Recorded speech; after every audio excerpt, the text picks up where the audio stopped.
Dua ta nis këtë video me një falënderim për të gjithë mbështetjen dhe për të gjithë shikueshmërinë që më keni dhënë këto ditët e fundit. Një shikueshmëri që nuk e kërkova, por kështu ka kjo punë më erdhi. Në ditëlindjen e Lorit nuk shkova si gazetar, por shkova si një person që e ka mbështetur atë dhe e desha fort. Në atë ditëlindje e thellova më shumë vlerësimin për të gjithë figurën që Lori ka treguar në Big Brother dhe post Big Brotherit.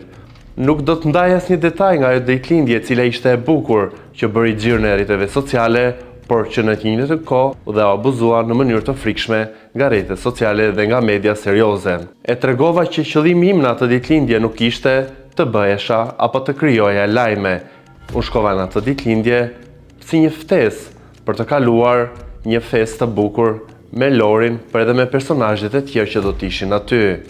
Padyshim, nuk e mohoj dëshirën që kisha për të takuar dhe personazhet e Bikut, ata që unë i kam mbështetur, siç është Gerta, Xheneta, por edhe Egli, që për hir të së vërtetës është ende kryefjalë dhe ka një interes të frikshëm për të mësuar se çfarë bën ajo, por më së shumti në raporte dhe me Gjestin. Janë dy postimet e mia që në një formë apo në tjetrën janë keq kuptuar dhe janë keq përdorur në media dhe konkretisht ka të bëj me Eglin, me këtë kryefjalën që ende vijon ta mbaj audiencën e saj pas informacion dhe ka zgjedhur që të heshtë që pas daljes së saj nga Big Brotheri, pasi nuk i kemi parë në asnjë deklaratë, është shumë e ngrirë edhe në rrjetet sociale. Unë postova një foto me Eglin, kjo për t'i dhënë mbështetjes të saj, të cilët të shumt po më shkruanin në ato momente për të mësuar më shumë se çfarë po bënte Egli apo se si ishte. Nisur edhe nga ndjenja e mirë, ndjenja për të treguar personazhet që janë mirë, siç e kam bërë në çdo koment që kam bërë për çdo episod të Big Brotherit, ku në mënyrë konstante kam komentuar dhe kam mbështetur vetëm anët pozitive, nuk kam qenë ai personi që kam shpifur, ai personi që ka ofenduar, apo ai personi që mund të trilloj apo të shes të pavërteta. Kjo ishte dhe thelbi e një fotoje që unë postova me Eglin. Ndoshta gabimi im ishte që nuk duhet të ndaja ndonjë koment apo të jepja ndonjë deklaratë, por njerëz jemi, por nuk ka qenë në sensin e keq për të treguar është apo jo ajo me Gjestin, se fundja kjo nuk është një gjë që mua personalisht më intereson, janë apo nuk janë bashkë ata. Për mua, si Redion, unë do të shijoj ku të nxjerrin këngët dhe kaq. Nuk i futem thellit për të mësuar më shumë për raportin e tyre, por mesazhi që unë dhash për Eglin që është mirë, ka projekte dhe bashkë me të prisni, është keq kuptuar, ose unë nga nxitimi kam dhënë një informacion që më saktë nuk është një informacion, por është një konstatim për të treguar dhe ndjekësve të saj që Egli është mirë, pasi kohët e fundit është gjykuar shumë. Lëre më brenda shtëpisë së Big Brotherit, ku jashtë çfarë nuk është thënë për të. Ndaj e ndjeva si një detyrim shpirtëror për të treguar ndjekësve, për e të gjitha tyre që Egli është mirë, ka projekte dhe bashkë me Gjestin, jo që janë bashkë ata si çift, po pra si banor të një edicioni të Big Brotherit, edhe ata kanë projekte dhe ka një rrugtim të bukur. Nga ana tjetër, ajo që ka bërë më shumë lajm, që pa të drejtë është komentuar, është videoja virale ku në sfond është Xheneta dhe Egli. Në asnjë moment, në asnjë formë, nuk kam dashur që të përcjell një mesazh të gabuar, siç është komentuar në këto 2 ditët e fundit. E para, ndjem shumë i trishtuar që ajo video është marrë dhe është postuar pa cituar burimin. Jetojmë në një kohë ku gjithçka vidhet dhe asgjë nuk citohet.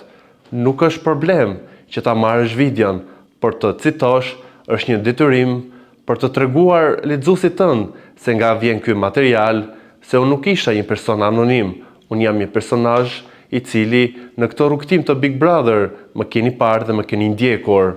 Ndaj, titulli që Egli iku nga festa sepse ishte Xheneta nuk qëndron e vërtet. Të më ndjejnë persona që kanë organizuar ditëlindjen e Loredanës,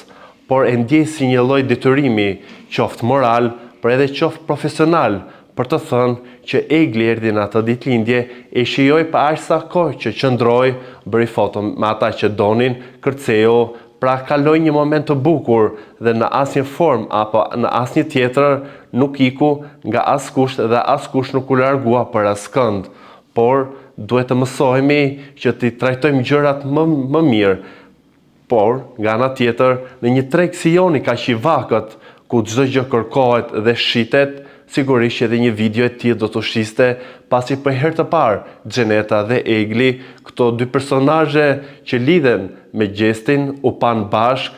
pasi është përfolur shumë për këto të dyja, por kur nuk ishin parë një foto apo një video të dyjave ball për ball, siç ishte në videon që unë holla në story, e cila u shpënda dhe u bë virale, ndoshta ja kaloi dhe vëmendjes së zgjedhjeve.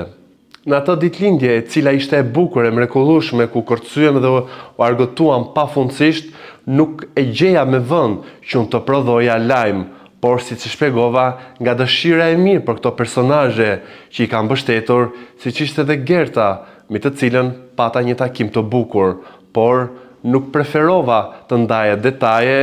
ndaj e bërë edhe këtë video sqaruese, pasi që në atë natë shumë emisione kërkuan që unë të flisja për çfarë ndodhi në ditëlindjen e Loredanës, shumë kërkuan që unë të tregoja se çfarë kisha parë apo se çfarë më zuri syri.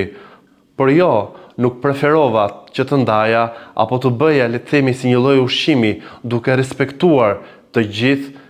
dashamirësinë e stafit menaxherial që ka Loredana dhe duke u qëndruar dhe duke u treguar atyre që unë jam një mik dhe nuk erdha në atë ditëlindje si gazetar për të përfituar apo për të shitur lajme. E gjitha siç e shpjegova me ato dy postime që lidhen më së shumti me Eglin, që është kryefjalë, këtë nuk mund ta mohojmë dhe që kishte të gjithë vëmendjen kur erdhi në festë, edhe të gjithë pa e kërkoni dhe pa e shikoni më sy, nga ana tjetër rjeti po zinte për të,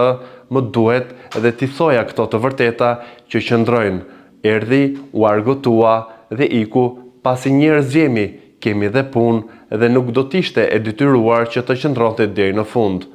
Kjo është hera ime e parë dhe e fundit që unë flas për një ditëlindje e cila qëllimin e kishte të ishte një festë, por të gjithë e dim që për këto personazhe ka një etje të madhe në media dhe në rrjetet sociale.